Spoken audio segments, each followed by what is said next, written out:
Tonight on News Center Now, police offer tips to protect your brand new presents from thieves. New Year's resolutions. Everyone's got them, especially relating to health and fitness. But how can you make them stick? I talked to the experts. And a Falmouth middle school teacher is finally able to hear his students clearly once again. This is News Center Now.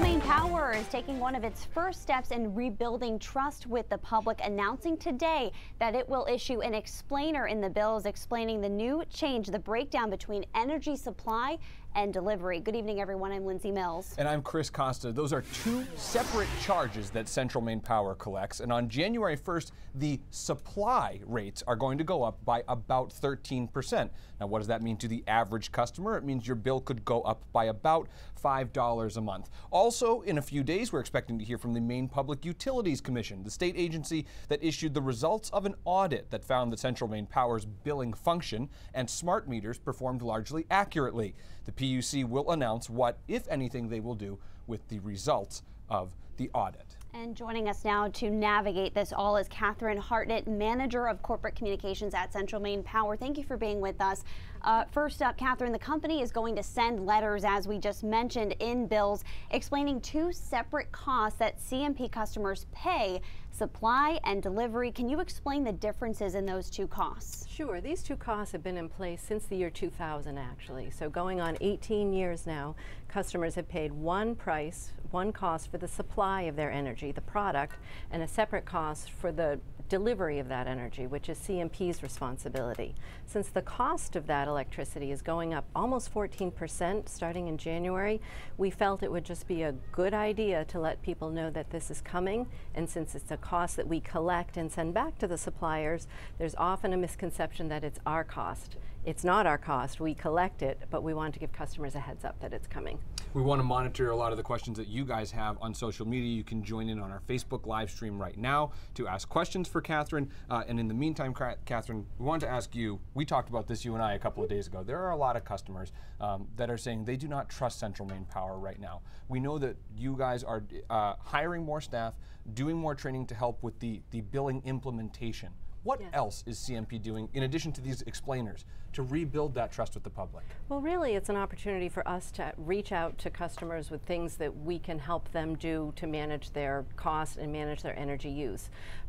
People really only pay attention to their electric bill when the lights, or their electricity when the lights go out and when they get their bill. So receiving the bill is an opportunity for us to send them educational messages about how to monitor their usage, how to call us if they have questions, and generally just make sure we're available to be of service to them when they need it. Now, in the past 2 years, the Public Utilities Commission has approved those rate hikes. So what can be done to help those rates go back down? Well, that's a supply side. So those rate increases are caused by the cost of generating electricity. And in Maine, that's largely natural gas-fired power plants. So that is a generation issue and an energy policy issue that Maine is going to have to address at a much larger level than what CMP is doing. We've got a question right here on our Facebook live stream from Karen. We want any of you to chime in as well. She's saying, my bill looks really different. Why? Now, I know that's a little bit vague, so we'll kind of tighten it up a little bit. I know that a lot of people mentioned that their usage rates differed widely from 2017 to 2018. Is there any way to explain those differences in those bar graphs that people get on their bills? Well, really, that does reflect usage. So a year ago, we changed the look of our bill a little bit. We didn't take any information off. We just rearranged it. So the bill does look different. We felt it would be arranged better to enable better understanding. A year ago, people were using a lot more electricity, compounded by the fact that a year ago, those supply rates went up nearly 20%. So over a 2-year period, people are looking at a more than 30% increase in the cost of the electricity that's generated. So that price has definitely gone up. And what we try to do is give them graphs that help them compare their usage month to month, and then we provide them tools to help them manage usage day to day. Now we have one more question. George on Facebook says, I had a problem with the meter last year. What makes me believe this meter I have now is reading right? We just, as you mentioned, completed an audit, a third-party independent audit, and part of what they did was test how we test our meters and test the accuracy of our meters. And all of them that they tested well within the range of accuracy, which is between 99 and 100%. In fact, the only meters that showed that they were inaccurate are the old analog meters that are not connected to the smart meter system. If someone has a question, they can call us. We'll send someone out to check it, and we can walk them through how that electricity is measured. Catherine, thank you so much for joining us. She's going to stick around during our commercial breaks. If you have more questions, you can go to our Facebook live stream, and we'll get those questions answered for you as soon as possible. Let's move along. In the meantime, we're checking in on that weather forecast. Jess, are we still looking at some snow possibly tomorrow morning? Yeah, guys, it looks like it's going to be pretty messy tomorrow. Some snow that's going to change over to some sleet, some freezing rain, and some plain old rain eventually. It's the storm here that we're watching, but remember yesterday it was over in Texas. It's continuing to move to the north and east, and we will see this in our area by early tomorrow morning. We're talking about 4 or 5 a.m. is when we'll start to see that frozen precipitation, so just in time for the morning commute. Unfortunately, I know not great for a lot of people if you're headed to work. Right now, mainly clear skies, but yeah, you can see those clouds just off to our west. Those will continue to increase over the next couple of hours, and we will see that snow start again very early tomorrow morning. Temperature is certainly cold enough for snow. 27 right now in Portland. It's 21 right now in Turner, 22 in Augusta, Bangor, even colder at 18 degrees. So again, this will start as snow, then it'll slowly, or very quickly actually, change over to sleet, freezing rain, and then to rain by the end of the day. The National Weather Service has winter weather advisories in effect for all of the areas in purple, but that doesn't mean the coast won't be affected. It just won't be affected as long. So again, talking about tonight, clouds continue to increase. By early tomorrow, you can start to see that snow moving into the area. It looks like a messy morning for most Mainers, unfortunately. We'll talk about the rest of the timing, and of course, we'll show you the total snowfall map coming up in just a bit. Guys? Jess, thanks. Attorneys for Boston Marathon bomber Johar Tsarnaev say they want his death sentence thrown out. In a 500-page brief filed earlier today, they argue it was impossible for him to get a fair trial because the judge refused to move the case out of the city where the bombs exploded. Tsarnaev's legal team says there were a host of other problems with the now 25-year-old's 2015 trial. The presents are unwrapped, and with all of these new gifts in your home, police are warning people about thieves. And the most obvious sign could be the trash that you leave on the curb. Trash cans are stuffed with wrapping paper and boxes from new gifts. But one person's trash could be an advertisement to burglars. It's just scary that we even have to think about that, isn't it? Chelsea Beliveau knows how it feels to have personal items stolen. Quite scary, and something happened while you're sleeping. It's a really uncomfortable thing to think about. I would be very upset if someone came in and took my things. In Maine, property crimes made up nearly 93% of the crime in the state in 2017. State police reported that burglary only accounted for 15% of the crimes last year.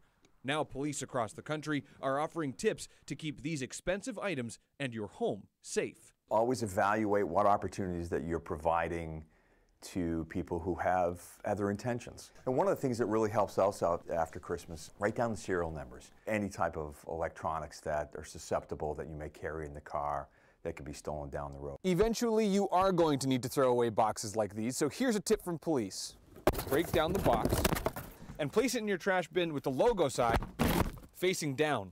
But police say there's more you need to do to protect your presence. Take some photos of those nice new items that you have. If you are ever victimized, that helps us out tracking that stuff down. And don't post on social media about the items you just got, or if you're leaving town. When someone's in your bedroom or someone's in your kitchen or things have been stolen, property can be replaced. But that sense of security is taken away. Preventing thieves from taking your Christmas and making it their own. It's unfortunate that we even have to have this conversation, but it's a reality. Police also say that camera systems in and outside homes are a big help to them if a burglar does in fact break in. All right, the new year is just days away. We'll let you know what resolution is the most searched in Maine. And for one middle school teacher, the best gift he got for Christmas arrived a few days after the fact, but it was so worth it. The big difference as soon as you turn them on. His classroom is equipped with microphones. Now this Falmouth middle school teacher doesn't need them to hear his students. That story coming up.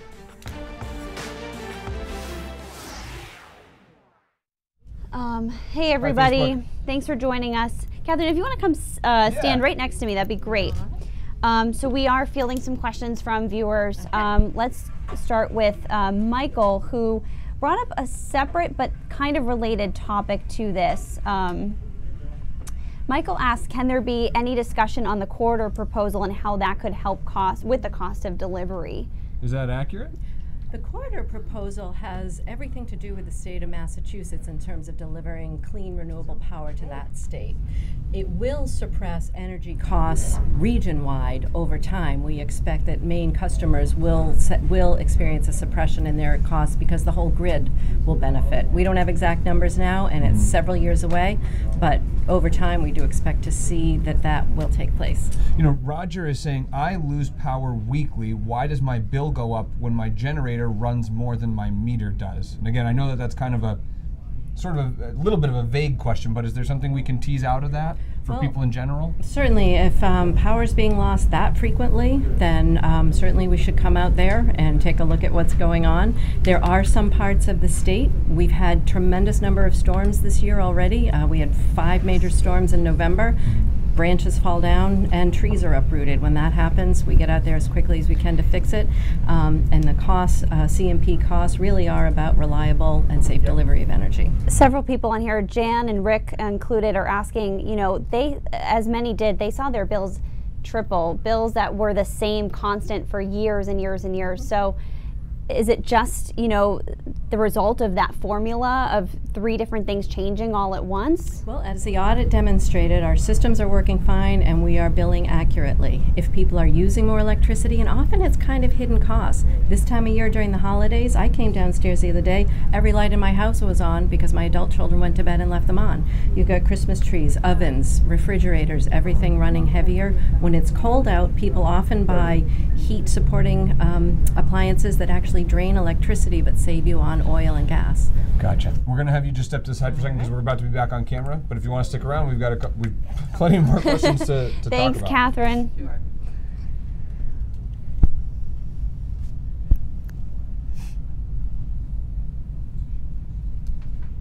I don't know how to say that name.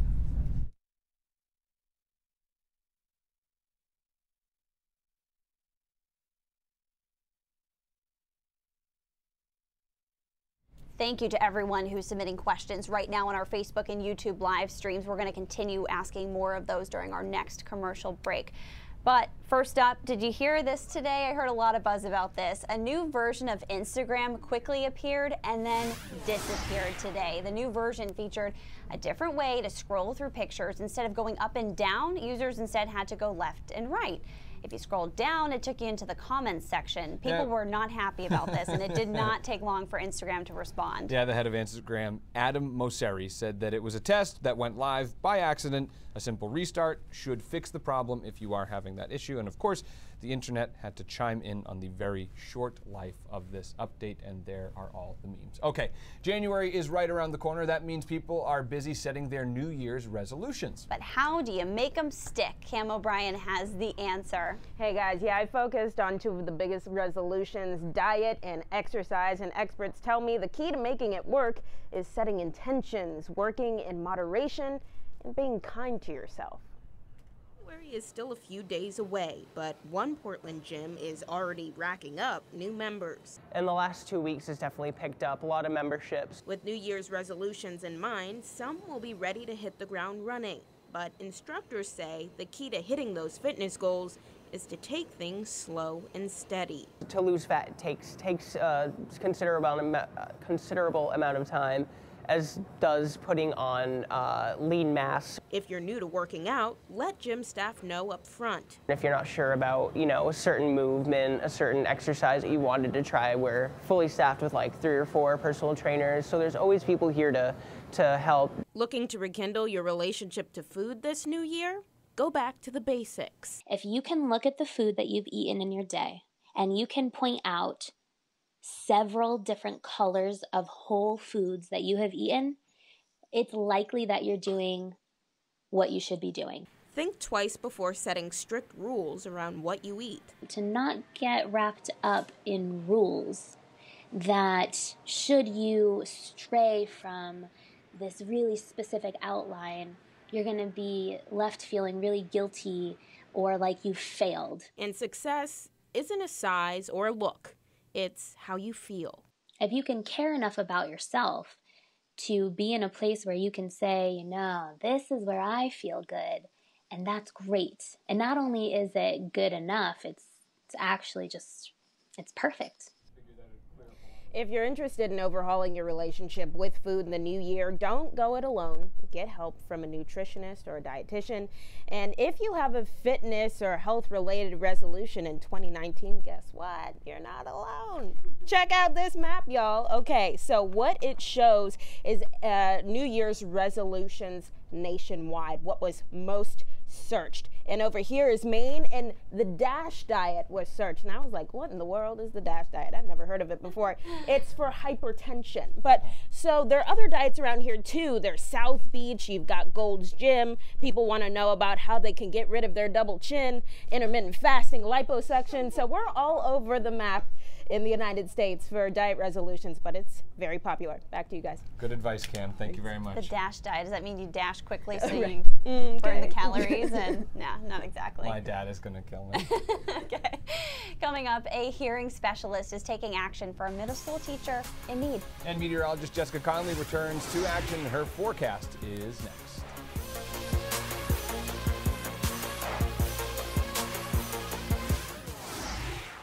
A little bit more time. Thanks, Catherine. We won't hold you forever, we promise. Rose, by the way, guys, we did just add some links in this feed, so if you need to find a little bit more information, we do have it there for you. Rose asks, she hasn't been billed since July 9th of 2018. Why is that, and what's going to happen when her bill finally does come through?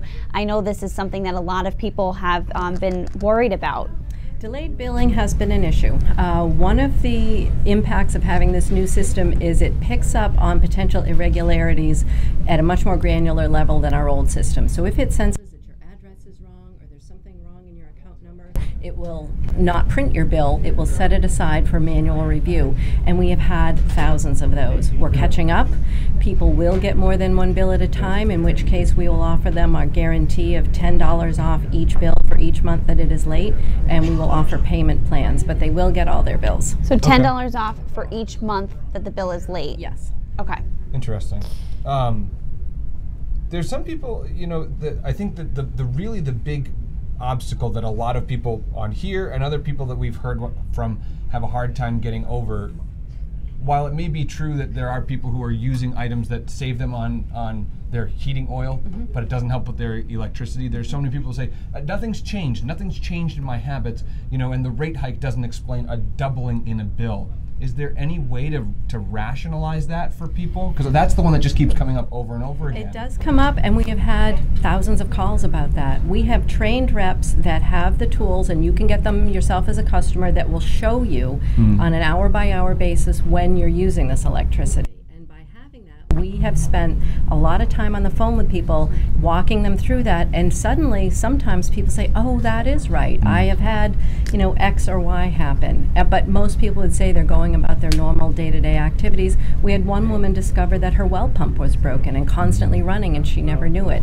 But when we were able to pinpoint the time of day and time that it started, she was able to figure that out. So sometimes they may not be aware, but the information and walking them through can help them pinpoint it. How much time does it take the average user to use those tools? 5 minutes or 30 or an hour?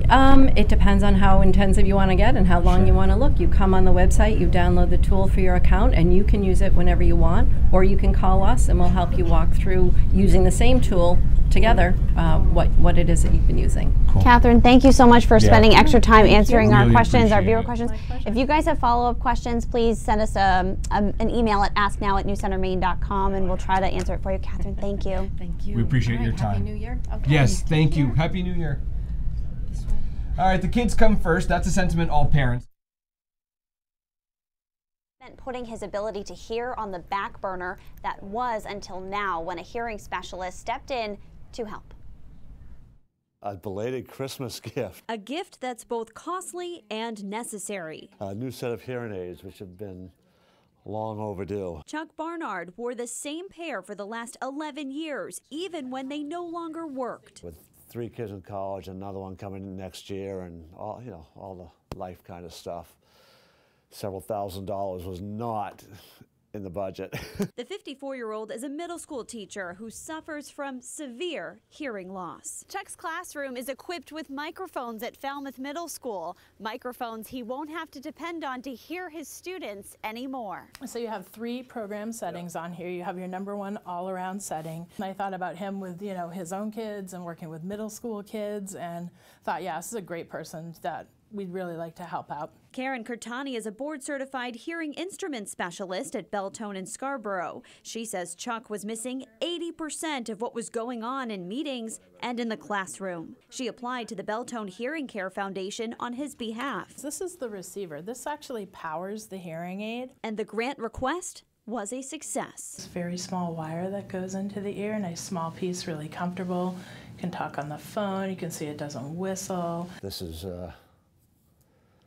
awesome. A perfect fit and a gift that will keep giving. Even just conversations, particularly with my wife and daughter, seem to have a harder time with them than my sons. So just conversations at home even, they're going to be much better. Now, Mr. Bernard says he does have a good rapport with his middle school students. They do respect the fact, for the most part, that he's hard of hearing.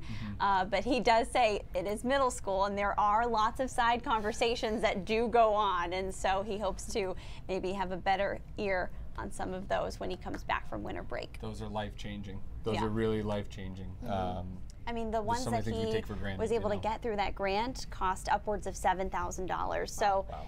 It is amazing that this grant is out there. Cool. Awesome. All right, Jessica Conley joining us now with a look at the weather, and things are going to get messy. Yeah, tomorrow morning is just going to be kind of gross, but it's going to change over to rain pretty quickly, so it's not like it's going to be one of these storms that sticks around all day. Temperatures, though, definitely cool enough for snow right now. 27 in Portland, down to 18 in Bangor, 13 in Millinocket, and just 8 in Caribou. So this will start as snow for pretty much the entire state. We'll look at it in just a second. Mostly clear skies today, but you can see those clouds starting to move in to our area. Here's the storm system. Again, it's moving closer to us, and we'll see it here in the next 12 hours or so. So let's go through the hour-by-hour forecast so we can talk about the timing of this, certainly tomorrow morning. By 9 o'clock tonight, mostly cloudy skies statewide, but look at what happens as we go into early tomorrow morning. 5 a.m. we're already starting to see snow.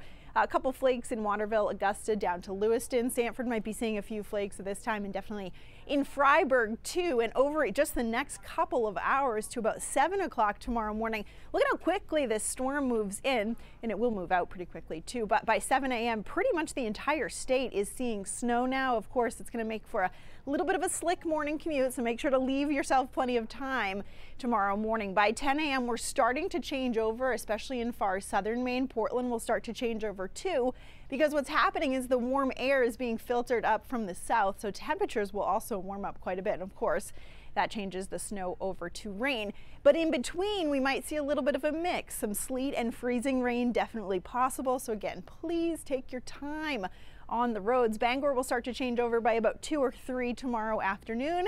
And then by tomorrow evening, this thing moves out of here fairly quickly. We'll clear out in time for the day on Saturday. Saturday morning's temperatures will be close to 40 degrees, pretty much statewide, but by Saturday afternoon, temperatures will cool off. Look at them drop. By 5 o'clock on Saturday, most of us will be down into the 20s, and it's going to get pretty breezy Saturday afternoon too. National Weather Service has many locations, all the areas shaded in purple in a winter weather advisory, but again, even close to the coast, it could get slick, so just make sure you are taking your time tomorrow as far as snowfall totals go along the coast. About a coating to an inch. Lewiston, Auburn, Augusta, Waterville up to Bangor, closer to 1 to 3. Mountains and higher elevations closer to 3 to 5. And if that's not enough snow for you, we got a pretty good chance on Tuesday, especially northern Maine, mountains and higher elevations. We could see some significant totals from this one. And then I'm sure we'll have another chance before the end of the year. Seas tomorrow, 8 to 11 feet by tomorrow afternoon. Winds from the south at 15 to 25, gusting up to 35. So again, tomorrow's going to be a mess. Saturday will clear out. It's going to be warm Saturday morning, though, in the mid 40s. Going to feel pretty nice, but then it cools off by Sunday, highs only in the mid 20s. A little bit of difference there. Next Monday, it looks like we'll see increasing clouds, and then the potential is there for some more snow, especially across northern Maine for New Year's Day. Could get a little significant storm there. So It's time. That's fine. Yeah, I'm we breaking want out some the more. shorts You on love the Saturday. snow. I love know. the snow. 48. Haven't seen gonna that be number nice. in a long time. Yeah. All right. Awesome. Good Cool, deal, Jess. Jess. Thanks. I love that open. Okay, guys, let's get right to it. Out on the ice today. What a beautiful day for this. For some pond hockey with the pups, pond skating. That's gorgeous. I know. This is like, if Maine could be in one Snapchat, that would be it. A little pond hockey action for the boys, getting the biscuit in the back of the net. I love that. A little bit far away, but you know what? It's a nice scenic wide shot. We appreciate it. Yeah. All right, plenty more news coming up on News Center Maine at 5:30. Cindy Williams has a look at what's coming up. Hi, Cindy. Hi, guys. Governor-elect Janet Mills has a lot of work to finish up before she officially takes office next Wednesday. That's less than a week away. As she has stated before, health care is going to be the big issue she tackles first. We're going to talk with her about that and find out about some of the other issues she's focusing on as well. And if you're firing up the sled to take it on the trails soon, you might want to listen up. We've got some important safety tips to make sure you come back from your ride safe and sound. Those stories and more ahead at 5:30. Back to you. Cindy, thanks. Well, it turns out loneliness is a pretty big issue, and there's one guy that's looking to solve this issue one hug at a time.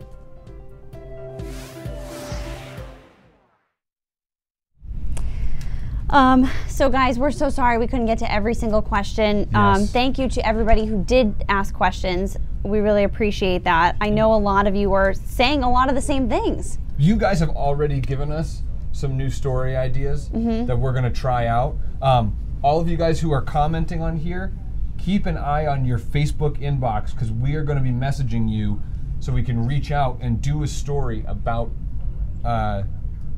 just about CMP with the information you're sharing with us.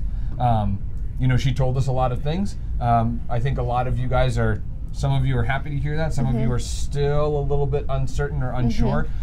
So let's fix that. We want to come see your bills that have doubled or tripled when you say that nothing has happened. You can message either me or Lindsay on Facebook, or we're going to reach out to you and see if we can come to your house and check out the bills and check out the tool that she mentioned as well, the tools that people can use to see where their electricity is being used and see if it all matches up.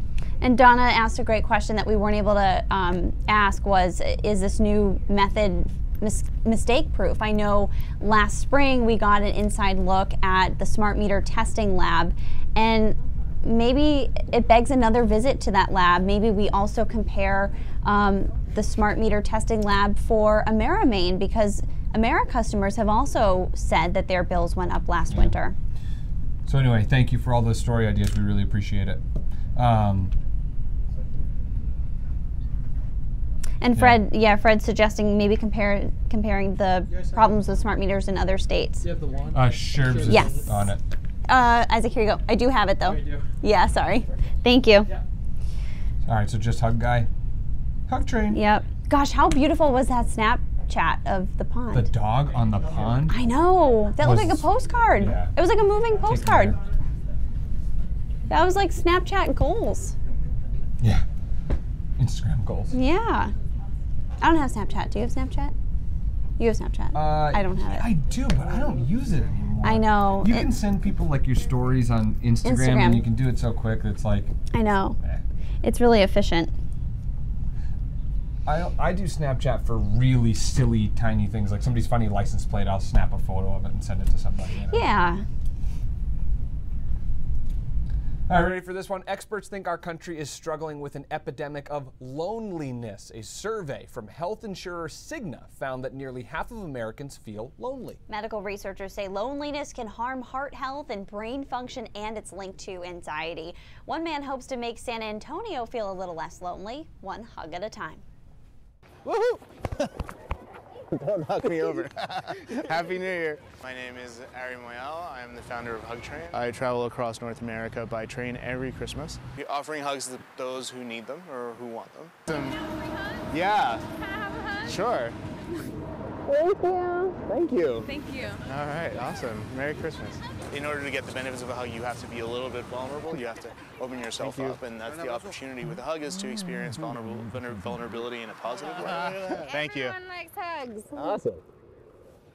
I don't ask for credentials. All I need to know is that you want a hug. And as long as I feel safe, then that's all. That's my only criteria. So, you know, really anyone who asks me for a hug will get a hug as long as I feel safe doing it. And so I guess it's at this point that I offer you a hug if you want one, because everyone gets a hug. That is adorable. That is sweet. But I will say that, you know, there is nothing like a good hug.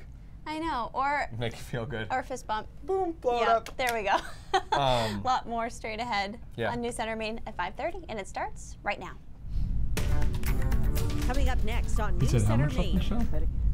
I didn't hear, but usually when it hits 29, we toss. So I just looked at the number.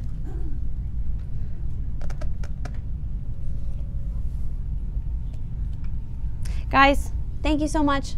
Thank you for your questions. We'll be in touch with some of you, and reach out to us if you have any questions that we didn't get to. Have a good night.